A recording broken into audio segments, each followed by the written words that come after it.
야, 인턴! 이게 뭐야, 이게! 박성호 부장의 목소리가 구내식당 전체를 울렸습니다. 밥도 제대로 못 담아!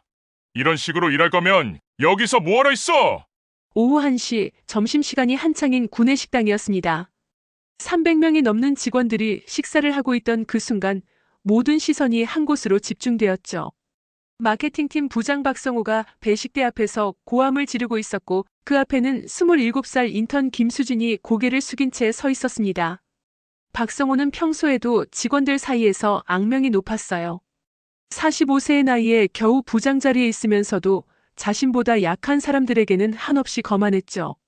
특히 인턴이나 신입사원들에게는 더욱 가혹했습니다. 오늘도 예외는 아니었어요. 이런 식으로 밥을 담으면 어떡해! 국물이 다 흘러가지고! 박성호가 식판을 들어올리며 소리쳤습니다. 실제로는 아주 사소한 실수였어요. 국이 조금 넘쳤을 뿐이었는데 마치 천지가 뒤바뀐 것처럼 호들갑을 떨고 있었습니다. 김수진은 아무 말도 하지 않았어요. 그저 고개를 숙인 채 죄송합니다라고 작은 목소리로 사과했죠. 하지만 박성호는 그것만으로는 성에 차지 않았습니다. 죄송하다고? 죄송하다고 해서 해결돼! 너 때문에 내 옷에 국물이 튀었어! 박성호가 자신의 와이셔츠를 가리키며 목소리를 더욱 높였습니다. 사실 옷에는 아무것도 묻지 않았어요. 하지만 그는 계속해서 김수진을 몰아붙였죠. 주변 직원들은 모두 이 상황을 지켜보고 있었지만 아무도 나서지 않았습니다. 박성호의 권력 때문이었어요. 그는 마케팅팀에서 상당한 영향력을 가지고 있었고 임원들과도 가까운 사이였거든요. 누구도 그에게 대들고 싶어 하지 않았습니다. 앞으로 좀 더 조심해. 이런 식으로 일하면 인턴 기간 끝나고도 정규직 되기 어려울 거야! 박성호가 마지막으로 한마디 더 던졌습니다. 이 말에 김수진의 어깨가 살짝 떨렸어요. 김수진은 여전히 고개를 숙인 채 다시 한번 사과했습니다. 정말 죄송합니다. 앞으로 더욱 주의하겠습니다. 그녀의 목소리는 떨리고 있었어요.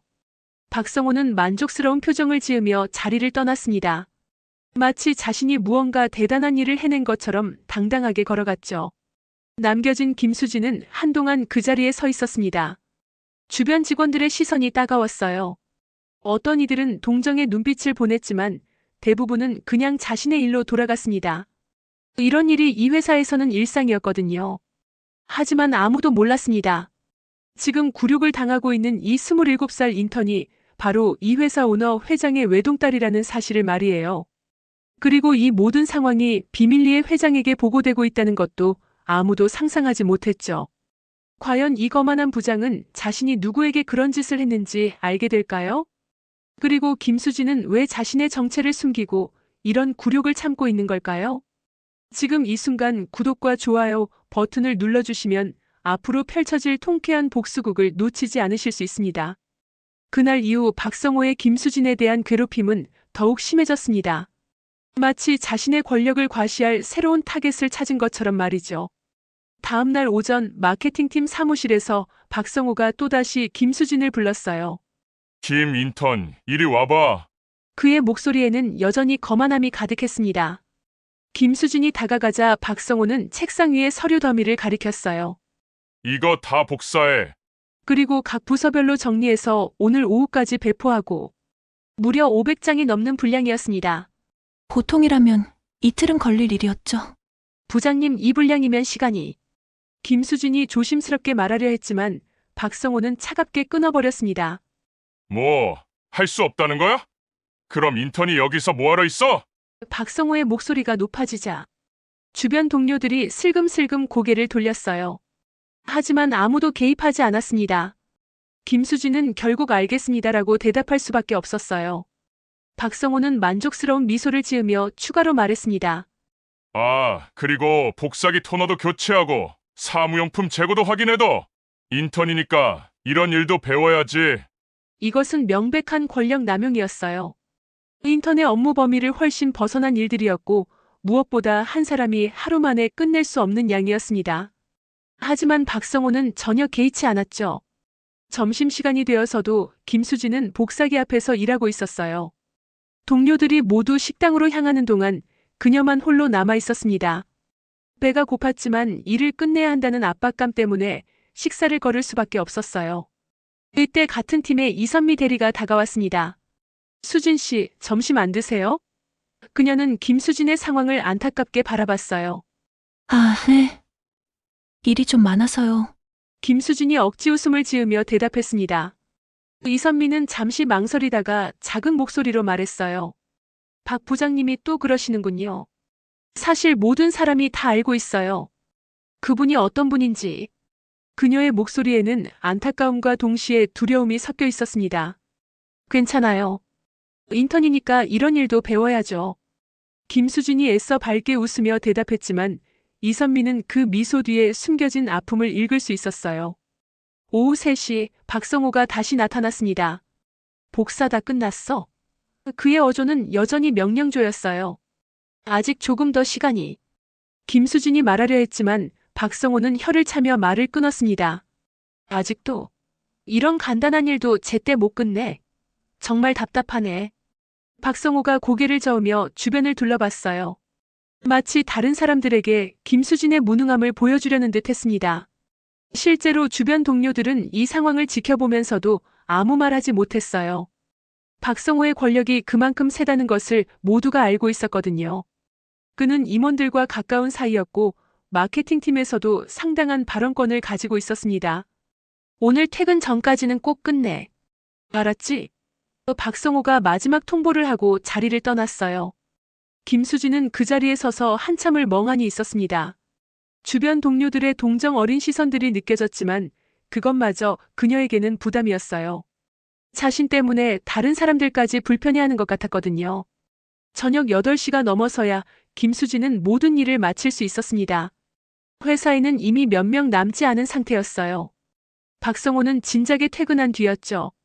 김수진이 마지막 서류를 정리하면서 잠시 생각에 잠겼어요. 사실 그녀에게는 이 모든 것을 한 번에 끝낼 수 있는 방법이 있었습니다. 단 한 통의 전화만 하면 박성호 따위는 당장 이 회사에서 쫓겨날 수도 있었어요. 하지만 김수진은 그러지 않았습니다. 그녀에게는 더 큰 목적이 있었거든요. 이 회사의 진짜 모습을 알고 싶었고 직원들이 어떤 환경에서 일하고 있는지 직접 경험하고 싶었어요. 그날 밤 집으로 돌아가는 지하철 안에서 김수진은 창밖을 바라보며 다짐했습니다. 조금만 더 참아보자고. 그리고 언젠가는 이 모든 것이 의미 있는 변화로 이어질 거라고 믿으며. 하지만 김수진이 모르는 사실이 하나 있었어요. 이미 그녀의 아버지에게는 오늘 있었던 모든 일들이 보고되고 있다는 것을 말이죠. 같은 시각 서울 강남구에 위치한 대한종합건설 본사. 최고층 회장실에서는 전혀 다른 분위기가 흐르고 있었습니다. 김용훈 회장은 창가에 서서 도시의 야경을 바라보고 있었어요. 61살의 나이에도 여전히 카리스마 넘치는 그의 모습은 대한민국 재계를 대표하는 인물다운 풍모를 자랑했습니다.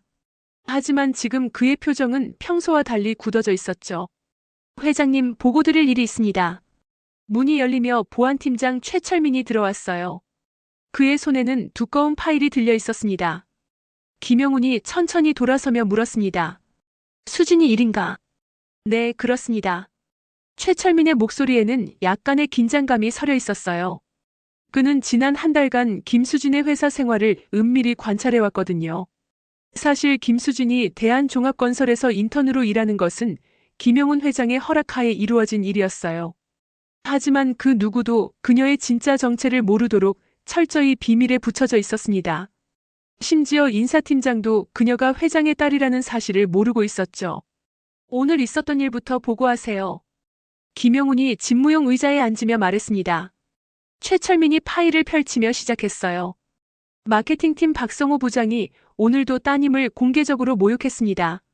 구내식당에서 사소한 실수를 트집 잡아 300여 명의 직원들 앞에서 망신을 주었고 이후에도 과도한 업무를 지시하며 괴롭혔습니다. 김용훈의 손이 서서히 주먹으로 변해갔어요. 하지만 그는 여전히 침착한 표정을 유지했습니다. 구체적으로 어떤 일들이 있었나? 복사 500장 각 부서별 배포, 토너 교체, 재고 확인까지. 한 사람이 하루에 할 수 없는 양의 업무를 지시했습니다. 따님은 점심도 거르시고 저녁 8시까지 일하셨어요. 최철민의 보고가 계속될수록 김용훈의 얼굴은 점점 어두워졌습니다.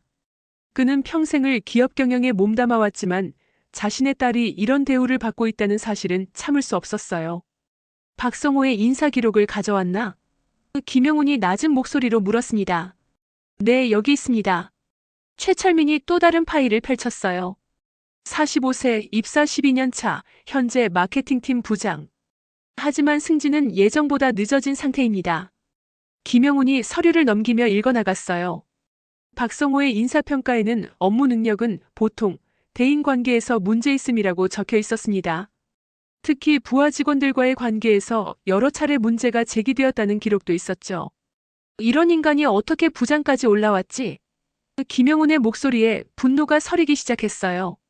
파벌 정치를 잘 활용했다고 보입니다. 상급자들에게는 아부를 잘하고 약한 사람들에게만 강하게 나오는 전형적인 유형이죠. 김영훈은 잠시 침묵했습니다. 그는 수십 년간 기업을 경영하면서 이런 유형의 사람들을 숱하게 봐왔어요. 하지만 그런 사람이 자신의 딸을 괴롭히고 있다는 사실은 전혀 다른 문제였습니다. 수진이는 왜 참고 있는 거죠? 최철민이 조심스럽게 물었어요. 김영훈이 깊은 한숨을 내쉬었습니다. 저 아이는 어려서부터 독립적이었어요. 자신의 힘으로 모든 것을 해결하려고 하죠. 아마 이것도 자신만의 방식으로 견뎌내려고 하는 것 같군요. 하지만 아버지로서는 더 이상 참을 수가 없었어요. 김영훈은 일어서서 다시 창가로 향했습니다. 도시의 불빛들이 그의 단단해진 얼굴을 비춰주고 있었죠. 회장님, 어떻게 하시겠습니까? 최철민이 물었습니다. 김영훈이 천천히 돌아서며 대답했어요. 수진이가 원하는 방식대로 놔두세요. 하지만 그의 눈빛이 차가워졌습니다. 박성호와 그런 문화를 방조하고 있는 이 회사의 문제점들은 따로 정리하겠습니다. 알겠습니다. 그리고 앞으로 수진이에 대한 모든 상황을 실시간으로 보고하세요. 특히 박성호의 행동은 하나하나 다 기록해두고요. 최철민이 고개를 끄덕였어요. 그는 김영훈 회장을 오래 모셔온 터라 지금 회장의 표정이 무엇을 의미하는지 잘 알고 있었습니다. 폭풍전야의 고요함이었죠. 김영훈이 마지막으로 말했습니다. 박성호는 자신이 누구를 건드렸는지 아직 모르고 있겠지만 곧 알게 될 겁니다. 그리고 그때는 이미 늦을 거예요. 그날 밤 김수진은 집에 돌아와서도 오늘 있었던 일들을 생각하며 잠들지 못했어요. 하지만 그녀는 몰랐습니다. 자신의 아버지가 이미 모든 것을 알고 있고 조용하지만 치밀한 복수를 계획하고 있다는 사실을 말이죠. 다음 날 아침 김영훈 회장은 평소보다 일찍 출근했습니다. 새벽 6시에 이미 회장실에 도착해 있었죠. 그의 책상 위에는 박성호에 관한 모든 자료들이 정리되어 있었어요. 김영훈은 한 장 한 장 꼼꼼히 검토했습니다. 박성호의 입사 당시부터 현재까지의 모든 기록, 인사평가, 동료들의 평판, 심지어 개인적인 뒷조사까지 모든 것이 담겨 있었어요. 하지만 이것만으로는 부족했습니다. 최 팀장을 불러주세요. 김영훈이 비서에게 지시했어요. 잠시 후 최철민이 들어왔습니다. 회장님 부르셨습니까? 박성호의 과거를 더 자세히 조사해보세요. 특히 그가 지금까지 괴롭혔던 직원들의 증언을 모아주고요. 김영훈의 목소리는 차분했지만 단호했어요. 알겠습니다. 그런데 회장님, 최철민이 망설이며 말했습니다. 혹시 따님께서 이 사실을 아시게 되면 어쩌시겠습니까? 김영훈이 잠시 생각에 잠겼어요. 딸의 성격을 생각하면 자신이 개입한다는 사실을 알게 되면 분명 좋아하지 않을 거였습니다. 하지만 아버지로서 더 이상 지켜볼 수만은 없었어요. 수진이에게는 알리지 마세요. 이 일은 철저히 비밀로 진행하겠습니다. 대신 박성호 본인은 자신이 왜 이런 일을 당하는지 정확히 알게 해주고 싶어요. 최철민이 고개를 끄덕였습니다. 그는 김영훈 회장의 성격을 잘 알고 있었어요. 한번 결심하면 끝까지 해내는 사람이었고 특히 가족을 건드린 상대에게는 절대 관대하지 않았습니다. 오전 10시 김영훈은 인사 담당 상무 이정수를 불렀어요. 이정수는 회사에서 가장 신뢰받는 임원 중 하나였고 김영훈의 오른팔 역할을 해왔습니다. 정수 상무 마케팅팀에 대한 전반적인 점검이 필요할 것 같습니다. 김영훈이 말했어요. 갑자기 웬 점검입니까? 이정수가 의아해했습니다. 최근 들어 직장 내 괴롭힘이나 갑질에 대한 사회적 관심이 높아지고 있지 않습니까? 우리 회사도 선제적으로 점검해 볼 필요가 있어요. 이정수는 김영훈의 진짜 의도를 눈치채지 못했어요. 하지만 회장의 지시라면 당연히 따라야 했습니다. 알겠습니다. 어떤 방식으로 진행하시겠습니까? 전 직원 대상으로 익명 설문조사를 실시하고 필요하다면 개별 면담도 진행하세요. 특히 상급자의 부하 직원에 대한 태도를 중점적으로 조사해주고요. 김영훈의 계획은 치밀했어요. 단순히 박성호를 해고시키는 것이 아니라 그의 모든 문제점을 공식적으로 드러내서 회사 내에서 완전히 매장시키려고 했습니다. 그래야만 다른 직원들에게도 경각심을 줄 수 있다고 생각했거든요. 점심시간 김영훈은 구내식당에 직접 내려갔습니다. 평소에는 임원 전용 식당을 이용했지만 오늘은 일반 직원들과 같은 공간에서 식사를 했어요. 물론 그의 진짜 목적은 따로 있었습니다. 식당 한편에서 김수진이 혼자 조용히 식사하는 모습이 보였어요. 다른 동료들과 어울리지 못하고 혼자 있는 딸의 모습을 보니 가슴이 아팠습니다. 하지만 김영훈은 아무렇지 않은 척 자신의 식사를 마쳤어요. 오후에는 법무팀장 박찬호를 불렀습니다. 찬호 팀장, 직장 내 괴롭힘에 대한 법적 대응 방안을 준비해 주세요. 네, 회장님. 혹시 특별한 사안이 있으신가요? 예방 차원입니다. 요즘 이런 문제로 기업 이미지가 타격받는 경우가 많잖아요. 우리는 선제적으로 대응하겠습니다. 박찬호도 별다른 의심 없이 지시를 받아들였어요. 하지만 김영훈의 머릿속에는 이미 모든 시나리오가 그려져 있었습니다. 저녁 무렵 최철민이 다시 회장실을 찾았어요. 회장님, 박성호에 대한 추가 조사 결과를 가져왔습니다. 어떤 내용인가요? 생각보다 문제가 심각합니다. 지난 2년간 그 밑에서 일했던 인턴과 신입사원 5명 중 3명이 중도 퇴사했어요. 모두 박성호의 괴롭힘 때문이었다는 증언이 나오고 있습니다. 김영훈의 표정이 더욱 어두워졌어요. 증거는 있나요? 녹음 파일과 문자 메시지들이 있습니다. 당시 피해를 받았던 직원들이 보관하고 있었어요. 이것으로 충분했습니다. 김영훈은 마침내 미소를 지었어요. 하지만 그 미소는 차가웠습니다. 좋습니다. 이제 본격적으로 시작하죠. 그날 밤 김영훈은 서재에서 한 잔의 와인을 마시며 창밖을 바라봤어요. 내일부터는 박성호의 세상이 조금씩 무너지기 시작할 거였습니다. 그리고 그는 자신이 왜 이런 일을 당하는지 정확히 알게 될 것이었어요. 아버지로서의 분노와 기업인으로서의 냉철함이 만나 완벽한 복수 계획이 완성되었습니다. 이제 실행에 옮길 시간이었어요. 월요일 아침 박성호는 평소와 다름없이 출근했습니다. 하지만 오늘은 뭔가 분위기가 이상했어요. 동료들의 시선이 평소와 달랐고 복도에서 만나는 사람들이 어색하게 인사를 건넸습니다. 박 부장님, 인사팀에서 면담 요청이 들어왔습니다. 비서가 조심스럽게 말했어요. 인사팀에서? 무슨 일로? 박성호가 의아해하며 물었습니다. 직장 내 문화 개선을 위한 전사적 면담이라고 하더라고요. 모든 관리 자급이 대상이라고 합니다. 박성호는 별것 아니라고 생각했어요.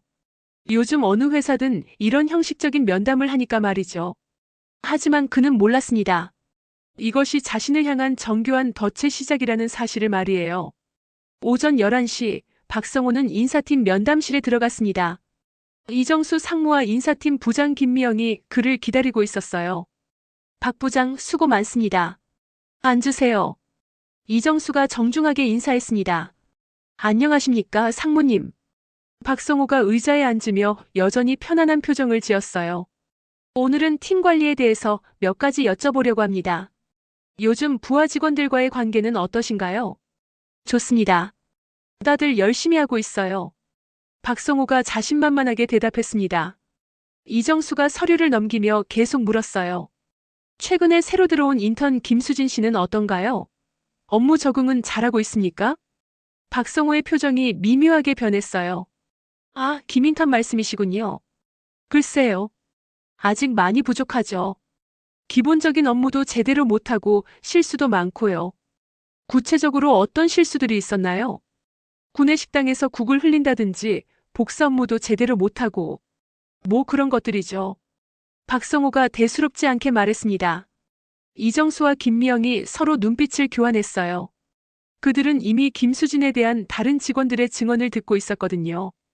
김수진은 실제로는 매우 성실하고 능력 있는 인턴이라는 평가가 대부분이었습니다. 박 부장님 혹시 부하 직원들을 지도할 때 어떤 방식을 사용하시나요? 김미영이 조심스럽게 물었어요. 당연히 엄하게 하죠. 요즘 젊은 사람들은 달달하게 해주면 버릇 없어져요. 확실하게 가르쳐야 제대로 배우죠. 박성호의 대답은 점점 자신의 목을 조여오고 있었어요. 하지만 그는 여전히 자신이 옳다고 생각하고 있었습니다. 면담이 끝난 후 박성호는 자리로 돌아왔어요. 하지만 이상하게 주변 동료들의 시선이 더욱 어색해졌습니다. 점심시간이 되자 평소 함께 식사하던 동료들도 피하는 것 같았어요. 이상하네. 왜 다들 그러지? 박성호가 혼잣말을 중얼거렸습니다. 오후에는 더 충격적인 일이 기다리고 있었어요. 마케팅팀의 익명 설문조사 공지가 내려온 것입니다. 상급자의 리더십과 팀 문화에 대한 설문이었죠. 박성호는 처음에는 별것 아니라고 생각했어요. 하지만 설문 문항들을 보니 심상치 않았습니다. 상급자로부터 인격적 모독을 당한 경험이 있는가, 과도한 업무 지시를 받은 적이 있는가, 공개적으로 망신을 당한 경험이 있는가 등등. 이 모든 질문들이 마치 자신을 겨냥한 것 같았어요. 박성호의 이마에 식은땀이 맺히기 시작했습니다. 저녁 무렵 예상치 못한 전화가 걸려왔어요. 이전에 자신 밑에서 일했던 신입사원 정민수였습니다. 부장님 안녕하세요. 정민수입니다. 아, 민수야. 오랜만이네. 어쩐 일로 연락했어? 사실 인사팀에서 연락이 왔어요. 예전 근무 환경에 대해서 이야기를 듣고 싶다고 하더라고요. 박성호의 심장이 급하게 뛰기 시작했어요. 뭘 물어보던?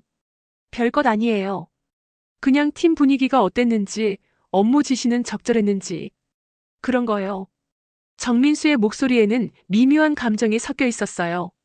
사실 그는 박성호 때문에 회사를 그만둘 뻔했던 사람이었거든요. 전화를 끊은 후 박성호는 사무실에 혼자 앉아 있었습니다. 뭔가 거대한 파도가 자신에게 몰려오고 있다는 느낌이 들었어요. 하지만 아직도 그는 이것이 단순한 회사 차원의 점검이라고 생각하고 있었습니다. 그날 밤 박성호는 잠들지 못했어요. 계속해서 불안한 생각들이 머릿속을 맴돌았습니다. 혹시 자신의 그동안 행동들이 문제가 되는 건 아닐까? 하지만 곧 그런 생각을 떨쳐냈어요. 에이, 설마. 내가 뭘 잘못했다고. 박성호가 중얼거렸습니다. 하지만 그는 몰랐어요. 이미 그를 둘러싼 포위망이 서서히 좁혀지고 있다는 사실을 말이죠. 그리고 이 모든 것을 지휘하고 있는 사람이 바로 김용훈 회장이라는 것도. 화요일 아침 박성호는 출근하자마자 이상한 분위기를 느꼈습니다. 평소 자신에게 아부하던 후배들마저 시선을 피하고 있었어요. 심지어 복도에서 마주친 임원들도 예전처럼 친근하게 인사하지 않았습니다. 이상하다. 뭔가 잘못됐어. 박성호가 중얼거리며 자리에 앉았어요. 오전 9시 인사팀에서 또다시 연락이 왔습니다. 이번에는 개별 면담이 아닌 집단 면담이라고 했어요. 마케팅팀 전 직원이 참석해야 한다는 공지였습니다. 면담실에 들어서자 박성호는 놀랐어요. 이정수 상무뿐만 아니라 법무팀장 박찬호, 그리고 외부 노무사까지 참석해 있었거든요. 이건 단순한 설문조사 수준이 아니었습니다. 박 부장님 앉으세요. 이정수 상무의 목소리가 평소보다 차갑게 느껴졌어요. 마케팅팀 직원들이 하나둘 들어왔습니다. 김수진도 그 중에 있었어요. 박성호는 김수진을 보며 씩 웃었지만 그녀는 시선을 피했습니다. 오늘은 좀 더 구체적인 이야기를 나누려고 합니다. 이정수가 서류를 펼치며 말했어요. 최근 익명 설문조사 결과가 나왔는데 마케팅팀에 심각한 문제가 있다는 것이 드러났습니다. 박성호의 얼굴이 순간 하얗게 변했어요. 설문조사 결과라니. 혹시 자신에 대한 이야기일까봐 불안했습니다. 구체적으로 말씀드리면 상급자의 부적절한 언행으로 인한 직장 내 괴롭힘 사례가 다수 보고되었습니다. 법무팀장 박찬호가 냉정한 목소리로 말했어요. 이때 이선미 대리가 손을 들었습니다. 말씀드릴 게 있습니다. 네, 말씀하세요.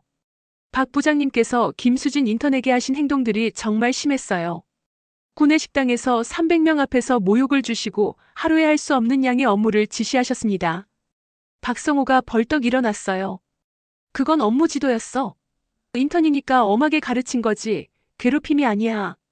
앉으세요, 박 부장님. 이정수의 목소리에 권위가 실렸습니다. 아직 끝나지 않았어요.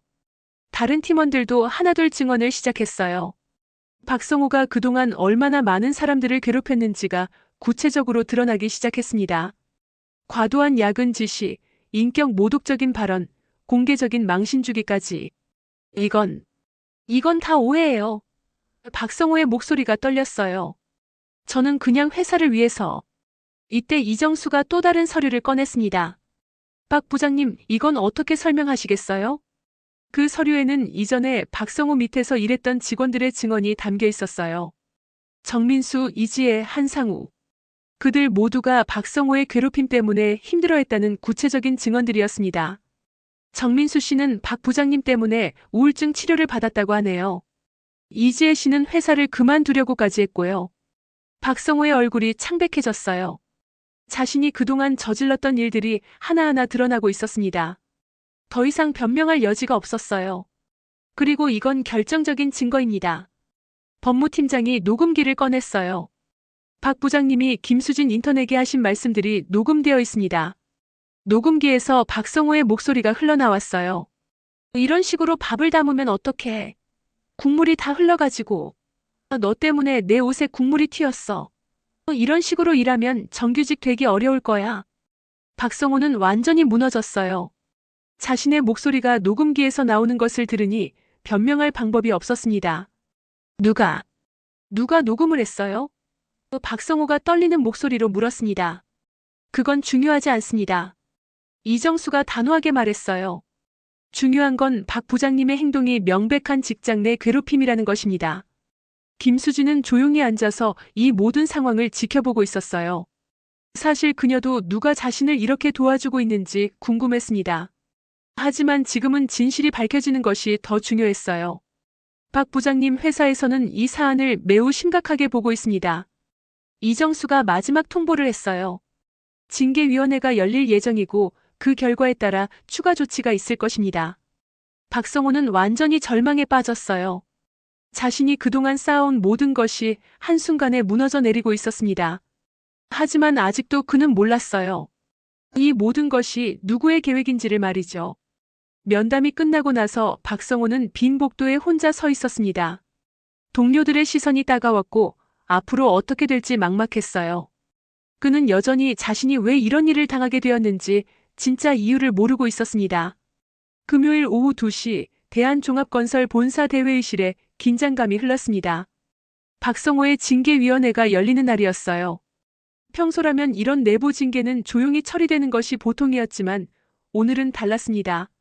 대회의실 문이 열리자 박성호가 창백한 얼굴로 들어왔어요. 지난 며칠간 그는 제대로 잠도 자지 못했습니다. 회사 내에서 자신을 바라보는 시선들이 싸늘해졌고 그동안 자신에게 아부하던 사람들마저 등을 돌렸거든요. 징계위원회에는 이정수 상무를 비롯해 각 부서 임원들이 참석해 있었어요. 하지만 박성호의 눈에 가장 먼저 들어온 건 맨 끝에 앉아있는 김수진이었습니다. 왜 인턴이 이런 자리에 있는지 의아했어요. 박성호 부장 착석하세요. 이정수 상무가 차가운 목소리로 말했습니다. 박성호가 자리에 앉자 이정수가 서류를 펼쳤어요. 지난 일주일간의 조사 결과 박성호 부장의 직장 내 괴롭힘 행위가 명백히 확인되었습니다. 총 15건의 사례가 접수되었고 모든 증거가 확보된 상태입니다. 상무님, 저는 박성호가 말하려 했지만 이정수가 손을 들어막았어요. 아직 끝나지 않았습니다. 더 심각한 문제가 있어요. 이정수의 표정이 더욱 굳어졌습니다. 박 부장, 당신은 지금까지 누구를 괴롭혔는지 정확히 알고 있나요? 그게 무슨 말씀이신지. 박성호가 당황하며 말을 더듬었어요. 이때 대회의실 문이 다시 열렸습니다. 모든 사람들의 시선이 그곳으로 향했어요. 들어온 사람은 바로 김영훈 회장이었습니다. 박성호는 회장이 직접 나타난 것에 놀랐지만 동시에 안도감도 느꼈어요. 혹시 회장이 자신을 구해줄지도 모른다고 생각했거든요. 회장님, 안녕하십니까? 박성호가 벌떡 일어나며 큰 소리로 인사했습니다. 김영훈은 박성호를 차갑게 바라봤어요. 그의 눈빛에는 분노가 서려 있었습니다. 앉아 있어요, 박 부장. 김영훈이 상석에 앉자 회의실 분위기가 완전히 바뀌었어요. 모든 사람들이 긴장한 채로 그를 바라봤습니다. 박성호 부장, 당신이 그동안 괴롭혀온 김수진 인턴이 누구인지 아나요? 김영훈의 목소리는 낮았지만 위협적이었어요. 네. 김수진 인턴이요? 그냥 일반 인턴 아닌가요? 박성호가 의아해하며 대답했습니다. 김영훈이 김수진을 바라봤어요. 수진아, 일어나서 자기소개 좀 해보렴. 김수진이 천천히 일어났습니다. 그리고 박성호를 똑바로 바라보며 말했어요. 안녕하세요. 저는 김수진입니다. 대한종합건설 김영훈 회장의 딸입니다. 순간 회의실이 완전히 조용해졌어요. 박성호의 얼굴에서 핏기가 완전히 빠졌습니다. 자신이 그동안 괴롭혀온 인턴이 바로 회장의 딸이었다는 충격적인 사실을 깨달은 것이죠. 그럴 리가. 아니에요. 회장님의 따님이라면 왜 인턴으로? 박성호가 당황하며 중얼거렸어요. 내 딸이 이 회사의 현실을 제대로 알고 싶어 했습니다. 김영훈의 목소리에 분노가 서렸어요. 그래서 신분을 숨기고 일반 인턴으로 들어온 거예요. 그런데 당신 같은 인간 때문에 내 딸이 얼마나 고생했는지 아나요? 박성호는 이제 완전히 절망에 빠졌어요. 자신이 저지른 일의 크기를 깨달았습니다. 회장의 딸을 괴롭혔다는 것. 이건 단순한 징계 수준이 아니었어요. 회장님, 저는 정말 몰랐습니다. 만약 알았다면 절대. 박성호가 떨리는 목소리로 사과하려 했지만 김영훈이 차갑게 끊었어요. 알았다면 안 괴롭혔을 거라고요? 그럼 일반 직원은 괴롭혀도 된다는 말인가요? 김영훈의 질문에 박성호는 대답할 수 없었어요. 이정수가 최종 선고를 내렸습니다. 박성호 부장, 직장 내 괴롭힘, 인격 모독, 업무 방해 등의 사유로 즉시 해고 처분합니다. 또한 이 사안은 노동청에 신고되어 법적 처리도 진행될 예정입니다. 박성호의 세상이 무너져 내렸어요. 12년간 쌓아온 모든 것이 한순간에 사라지는 순간이었습니다. 그는 이제야 깨달았어요. 자신이 얼마나 큰 실수를 했는지를 말이죠. 그리고 박성호 씨. 김영훈이 마지막으로 말했어요. 당신이 내 딸에게 한 모든 행동들은 기억하겠습니다. 이 업계에서 다시는 발붙이지 못할 거예요. 회의실을 나서는 박성호의 뒷모습은 완전히 무너진 사람의 그것이었어요. 그는 여전히 믿기지 않았습니다. 자신이 그렇게 함부로 대했던 인턴이 회장의 딸이었다는 사실이. 회사 전체가 이 소식으로 발칵 뒤집어졌습니다. 김수진의 정체가 알려지면서 모든 직원들이 충격에 빠졌어요. 동시에 박성호의 행동에 대한 분노도 커졌습니다. 박성호가 해고된 후 대한종합건설은 완전히 다른 분위기로 변했습니다. 그동안 숨어있던 직장 내 갑질 문화가 수면 위로 드러나면서 회사 전체가 대대적인 개혁에 들어갔어요. 월요일 오전 김수진은 처음으로 자신의 진짜 정체를 공개하고 출근했습니다. 더 이상 숨길 필요가 없어졌거든요. 동료들의 시선이 달라졌지만 그들 대부분은 그녀에게 진심 어린 사과와 응원을 보냈어요. 수진 씨. 아니, 따님. 그동안 정말 고생 많으셨어요. 이선미 대리가 다가와서 말했습니다. 저희가 더 용기를 냈어야 했는데 너무 죄송해요. 김수진이 고개를 저었어요. 선미 언니 괜찮아요. 오히려 저는 많은 걸 배웠어요. 이 회사가 어떤 문제를 가지고 있는지 직접 경험할 수 있었거든요. 사실 김수진에게는 더 큰 계획이 있었습니다. 단순히 박성호를 처벌하는 것으로 끝나는 게 아니라 회사 전체의 문화를 바꾸고 싶었어요. 그동안의 경험이 그녀에게 그런 확신을 주었습니다. 한편 박성호는 완전히 다른 현실을 마주하고 있었어요. 해고 소식이 업계에 퍼지면서 그는 어느 회사에서도 취업할 수 없는 상황이 되었습니다. 김영훈 회장의 영향력이 얼마나 큰지를 뼈저리게 느끼고 있었죠. 이런 일이, 어떻게 이런 일이? 박성호는 집에서 멍하니 앉아 있었어요. 자신이 그동안 저질렀던 일들이 이렇게 큰 대가로 돌아올 줄은 꿈에도 몰랐습니다. 더 충격적인 건 그의 가족들까지 이 일로 고통받고 있다는 것이었어요. 아내는 동네에서 수군거리는 시선들을 견디기 힘들어했고 고등학생인 아들마저 학교에서 놀림을 받고 있었습니다. 권력을 남용한 대가가 이렇게 클 줄은 몰랐던 것이죠. 회사에서는 김영훈 회장의 지시로 전사적인 문화 개선 작업이 시작되었습니다. 모든 부서에서 상하 관계를 점검하고 직장 내 괴롭힘 방지를 위한 시스템을 구축했어요. 특히 익명신고 제도와 피해자 보호 방안이 강화되었습니다. 앞으로는 이런 일이 절대 일어나지 않도록 하겠습니다. 김영훈이 전 직원 대상 회의에서 단호하게 말했어요. 누구든 약자를 괴롭히는 사람은 이 회사에 있을 자리가 없습니다. 김수진도 이 자리에서 직원들에게 인사했습니다. 저는 앞으로도 여러분과 함께 일하고 싶어요. 회장에 따르기 이전에 한 명의 직원으로서 말이죠. 그리고 우리 모두가 서로를 존중하는 건강한 직장을 만들어가고 싶습니다. 직원들의 박수가 터져 나왔어요. 그들은 김수진의 용기에 감동받았고 동시에 변화에 대한 희망을 품게 되었습니다. 몇 주 후 놀라운 변화들이 나타나기 시작했어요. 직원들 간의 소통이 활발해졌고 상급자들도 부하 직원들을 대하는 태도가 완전히 달라졌습니다. 무엇보다 회사 내에 활기찬 분위기가 형성되었어요. 마케팅팀에는 새로운 팀장이 부임했습니다. 김수진도 정식으로 마케팅팀에 배치되어 동료들과 함께 일하게 되었어요. 그녀는 더 이상 특별 대우를 받지 않았지만 오히려 그것이 더 만족스러웠습니다. 정말 많은 것이 변했네요. 이선미가 김수진과 함께 점심을 먹으며 말했어요. 예전 같으면 상상도 할 수 없었던 분위기예요. 김수진이 미소 지었습니다. 네, 저도 그래요. 이제야 정말 일하고 싶은 회사가 된 것 같아요. 한편 박성호는 여전히 구직 활동에 실패하고 있었어요. 그는 이제야 깨달았습니다. 자신이 그동안 얼마나 많은 사람들에게 상처를 주었는지를 말이죠. 하지만 이미 때는 늦었어요. 어느 날 그는 우연히 길에서 이전에 자신이 괴롭혔던 정민수를 만났습니다. 민수야. 박성호가 조심스럽게 다가갔지만 정민수는 고개만 끄덕이고 지나갔어요. 그 무관심이 오히려 더 큰 상처가 되었습니다. 대한종합건설의 변화는 업계에서도 화제가 되었어요. 다른 회사들도 직장 문화 개선에 나서게 되었고 김영훈 회장과 김수진의 이야기는 모범 사례로 여겨졌습니다. 김수진은 이제 당당하게 자신의 자리에서 일하고 있어요. 그녀가 겪었던 고통은 결국 더 큰 변화를 이끌어내는 원동력이 되었습니다.